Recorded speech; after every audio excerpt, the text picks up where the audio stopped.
জানেন আমাদেরকে বারবার হয়রানি করা হচ্ছে।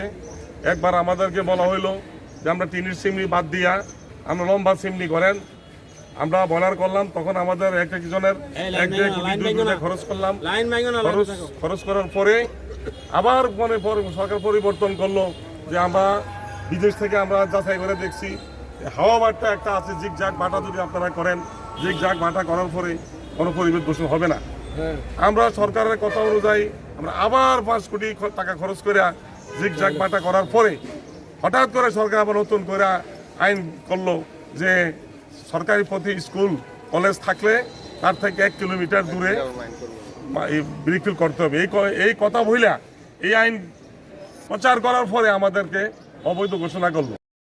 আমরা 20 বছর 25 বছর 30 বছর পরে যদি অবৈধ হই, তা আমরা তো আগে তো আমরা মনে করেন যদি জানতাম আমরা এতটা খরচ করতাম না। এখন আমরা একটা লোকে একটা ব্রিকফিল করতে যাইয়া ব্যাংকের থেকে কোটি কোটি টাকা ঋণ আছে, কোটি টাকা ঋণ আছে। আমাদের মনে কর কর্ম করে এখানে শত শত লোক, 200-250 লোক একটা ফিল্ডে কাজ করে।